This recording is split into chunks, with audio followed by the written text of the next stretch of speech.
Hi, I'm David Chen, and this is the story of how I turned from being the family disappointment to the person who saved our entire family's legacy. But let me start from the beginning, because sometimes the quietest person in the room is the one holding all the cards. 7 years ago, I joined Chen Global Technologies, our family's company, as a junior IT technician. While my cousins Michael and Lisa worked in executive offices with floor-to-ceiling windows, I chose to work in the basement, surrounded by servers and the gentle hum of cooling fans. Not that I had much choice, it was the only position my Uncle Robert, the CEO, would offer his underachieving nephew. "David, you need to understand," Uncle Robert had said during my initial interview, his voice carrying that familiar disappointed tone I'd heard throughout my childhood. "We're only offering you this position because your father insisted. Try not to mess it up." I still remember nodding quietly, accepting the position while my cousins smirked from their corner offices. What they didn't know was that I had already turned down offers from Google and Microsoft. I had my reasons for choosing our family company, reasons that would only become clear years later. The first few years were a study in endurance. While my cousins drove luxury cars and attended executive lunches, I spent my days maintaining our company's digital infrastructure. Every morning, I arrived an hour early to run system diagnostics. Every night, I was the last to leave, ensuring our networks were secure. "Still playing with computers, David?" Michael would joke whenever we crossed paths in the hallway. "When are you going to get a real job like the rest of us?" Lisa was no better. "Oh, cousin, you should really dress better," she'd say, eyeing my practical clothing with disdain. "No wonder Aunt May keeps trying to set you up with girls." No one would date an IT guy voluntarily. But while they were busy mocking me, I was learning. Every system, every network, every piece of data that flowed through our company passed through my department. I knew every contract, every client relationship, every trade secret. Not because I was snooping. I would never breach that trust. But because I was the one building and maintaining the systems that protected this information. The real turning point came 3 years ago, when I noticed some concerning patterns in our network traffic. Late-night data transfers, unauthorized access attempts, and strange communication patterns with our overseas offices. I spent months quietly investigating, documenting everything, and building stronger security protocols. That's when I received the first email from James Morrison, CEO of Morrison Technologies, our biggest competitor. "Mr. Chen," the email read, "your recent security upgrades to your company's networks have impressed us. Would you be interested in discussing a position with our organization? The compensation would be significant." I declined politely, but kept the email, just like I kept every other offer that came my way over the years. Microsoft, Amazon, Apple. They all reached out eventually. It turns out that quietly revolutionizing a company's cybersecurity infrastructure gets noticed, even if your own family doesn't see it. Then came last week's annual company meeting. I sat in my usual spot at the back of the conference room, laptop open, monitoring our systems as always. The meeting was going as it usually did. Quarterly reports, growth projections, the usual corporate speak, until Michael stood up with his trademark smug smile. "I have an announcement to make," he said, straightening his expensive tie. "As head of operations, I've been reviewing our departmental efficiencies. I'm pleased to announce that we'll be outsourcing our IT department to streamline operations. My brother-in-law's company will be taking over all 8 functions effective next month." The room erupted in murmurs. I saw Lisa trying to hide her gleeful smile behind her hand. Uncle Robert nodded approvingly from his seat at the head of the table. "It's time we modernize," Michael continued, looking directly at me. "We can't keep hanging on to outdated solutions just because of family obligations." That's when my laptop pinged, a new email from Morrison Technologies. But this one wasn't a job offer. This one would change everything. I looked up from my screen, a small smile playing on my lips. "Before we vote on that proposal," I said quietly, my voice carrying across the suddenly silent room, "I think there's something the board needs to see." And that's when I started the presentation that would make our entire family realize exactly who they'd been mocking all these years. The conference room screen flickered to life as I connected my laptop. Michael's confident smirk wavered slightly. He'd never seen me speak up in a meeting before. "David," Uncle Robert's voice carried a warning tone. "We've already decided." "One moment, Uncle," I interrupted softly, pulling up the first email. "I received this message from James Morrison 10 minutes ago. I think everyone should hear what our biggest competitor has to say." The room fell silent as I projected the email onto the screen. "David, our surveillance indicates that Chen Global is planning to outsource its aita department. Before you proceed with any transitions, I feel obligated to warn you about Maxwell Solutions, your proposed new aita provider. They've been compromised. The ransomware attack that crippled Stanford Industries last month, that was through Maxwell. There's a security breach waiting to happen. As a professional courtesy, given our past discussions, I wanted you to know. Regards, James Morrison, CEO, Morrison Technologies." Michael's face had lost some of its color. "This is ridiculous," he sputtered. "You're making this up. Maxwell Solutions has an excellent reputation." I clicked to the next slide, displaying a series of network traces and security logs. "These are the attack patterns from the Stanford Industries breach," I explained, my voice remaining calm. "And these," I switched to another screen, "are the current network patterns from Maxwell Solutions. The signature matches. They're already compromised." Lisa stood up, her designer heels clicking against the floor. "This is just David trying to save his job. He's always been jealous of our success." "Actually," I interrupted, pulling up another document, "I haven't been just anything for quite some time." I displayed a series of emails from tech giants, Google, Amazon, Microsoft, all with seven-figure job offers. I've turned down 37 high-level positions in the past 5 years. But that's not important right now. I switched to another screen, showing a complex network diagram. What is important is that over the past 7 years, I've built a proprietary security system that protects not just our data, but our entire business operation. It's why we've never had a successful cyber attack, while our competitors have lost millions to breaches. Uncle Robert leaned forward, his expression changing from dismissive to concerned. "What exactly are you saying, David?" I took a deep breath. This was the moment I'd been preparing for. 3 things. First, Maxwell Solutions is compromised, and if we outsource to them, we'll lose everything within 6 months.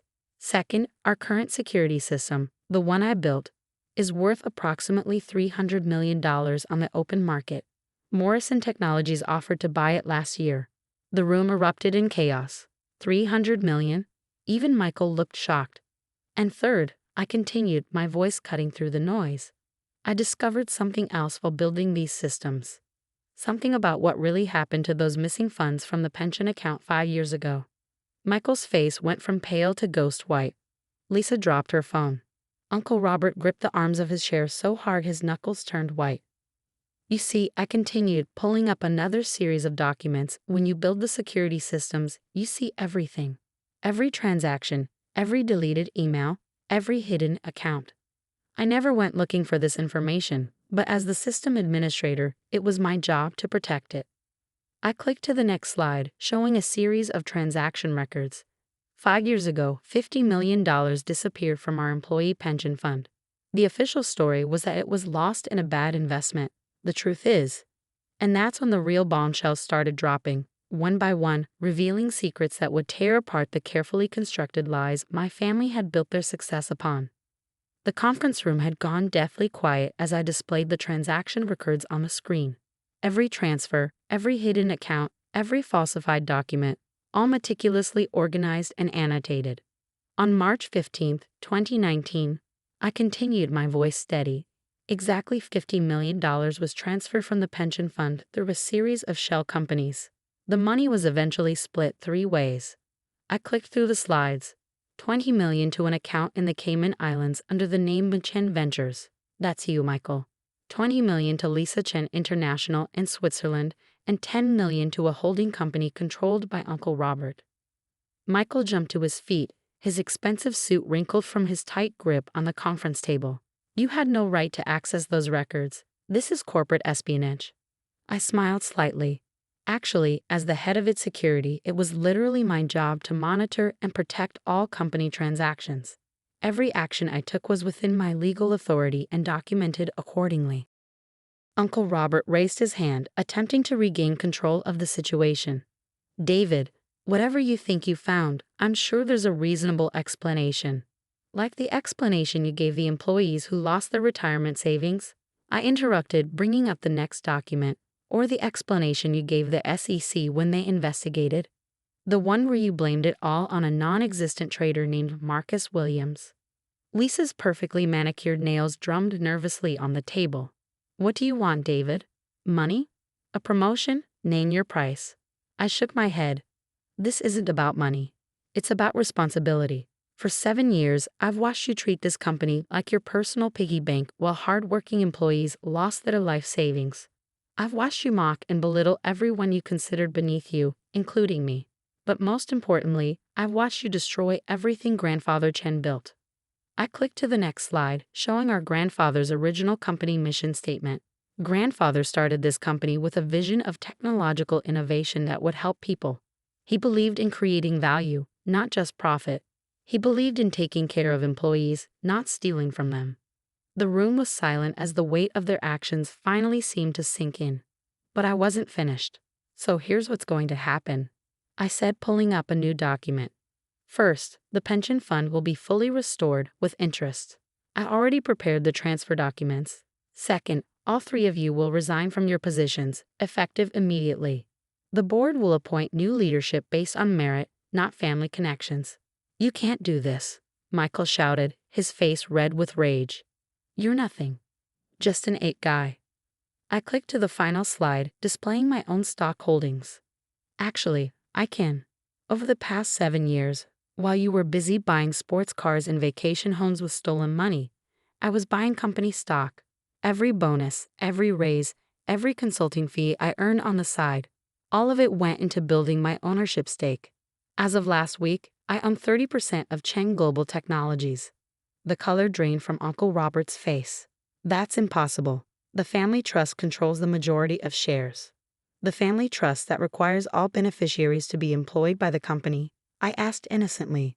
The same trust that automatically transfers shares to the next largest shareholder if a beneficiary is found guilty of criminal conduct against the company.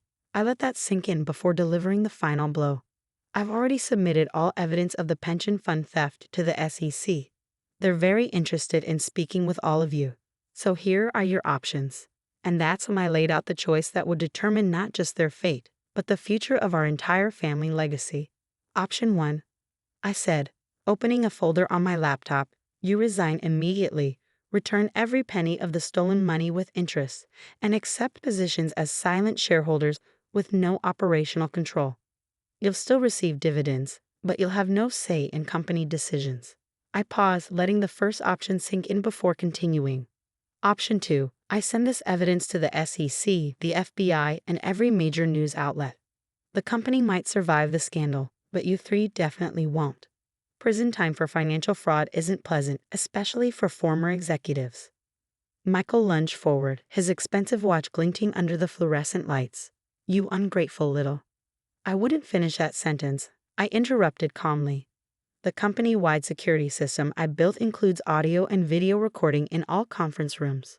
Everything that's happened in the last hour is already safely backed up in multiple secure locations. Lisa, always the pragmatist, spoke up. How do we know you won't turn us in any way after we resign? I pulled up another document. Because I've prepared a legal agreement. If you comply with option 1, including full restitution, I'll sign a non-disclosure agreement. The employees get their money back, the company continues under new leadership, and our family's reputation remains intact. Everyone wins. Uncle Robert, who had been unusually quiet, finally spoke. And if we refuse both options? I clicked to my final slide, a pre-written press release detailing the entire scandal. Then at 5 p.m. today, this goes to every major news outlet. By tomorrow morning, Chen Global Technologies will be the biggest corporate scandal since Enron, and you'll all be facing federal charges. The room fell silent as the weight of their situation sank in. Through the glass walls, I could see employees going about their daily work, unaware that their futures hung in the balance of this moment. Finally, Uncle Robert sighed heavily. You planned this all along, didn't you? Every detail, every move. I shook my head. No, Uncle. I came here 7 years ago, hoping to learn the family business and make you proud. The planning only started when I discovered the theft. Even then, I kept hoping you'd make it right on your own. Michael slumped in his chair, his earlier bravado completely deflated. What about my brother-in-law's company? The outsourcing deal. Already taken care of, I replied. I sent Morrison Technologies warning about Maxwell Solutions to their other clients. They're finished. Your brother-in-law should focus on finding a good lawyer. Lisa's perfectly composed facade finally cracked.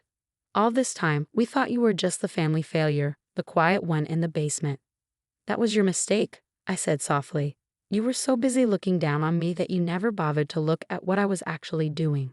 Over the next hour, lawyers were called, documents were signed, and resignations were tendered. By sunset, Chen Global Technologies had a new leadership structure, and $50 million was on its way back to the pension fund. As I sat in my new office, not that I planned to spend much time there, Mom came to see me. Her eyes were red from crying. Did you have to do it this way? She asked quietly. I showed her the pension fund records. They stole the retirement savings of people who work here for decades, Mom. People like Mr. Zhang, who's worked in maintenance since before I was born. Mrs. Liu in accounting, who put 3 kids through college on her salary here. They trusted us. She nodded slowly, understanding but sad. What happens now? I showed her my plans for the company, expanding our technology services, increasing employee benefits, establishing a charitable foundation for technology education. Now we rebuild, not just the company, but our family's reputation. We do it right this time. Over the next year, Chen Global Technologies underwent a transformation. Under new leadership, we doubled our market share and tripled our employee satisfaction ratings. Michael found a position with a small startup, humbled but hopefully wiser. Lisa opened a boutique consulting firm, finally working for her success instead of stealing it. Uncle Robert retired, spending his days trying to rebuild relationships with a family he had nearly destroyed. As for me, I still come to work early and leave late, but now it's because I love what we're building. Our company has returned to Grandfather Chen's original vision, using technology to help people while taking care of our employees. Sometimes, late at night in my office, I look at the old family photos on my wall and feel a twinge of sadness for what we lost. But then I remember the faces of our employees when we announced the return of their pension funds, the tears of joy and relief, and I know I made the right choice. Last week, I received an invitation to speak at a technology conference. The topic? Ethical leadership in the digital age. I accepted with a small smile, already planning my speech. After all, I have quite a story to tell. The company continues to thrive, but more importantly, we've restored our family's honor. Sometimes the quietest person in the room isn't just the smartest. They're the one with the strength to do what's right, no matter the personal cost. They say success is the best revenge, but I've learned that true success isn't about revenge at all. It's about responsibility, to your employees, to your family's legacy, and to yourself. In the end, the Just 8 guy turned out to be exactly who the company needed. And as I write this from my office, watching the sun set over the city, I'm reminded of something Grandfather Chen used to say. Honor in business is not just about making money, but about making a difference. I think he would be proud of what we've become. The company's future is bright, built on a foundation of integrity rather than deception. And that's a legacy worth protecting.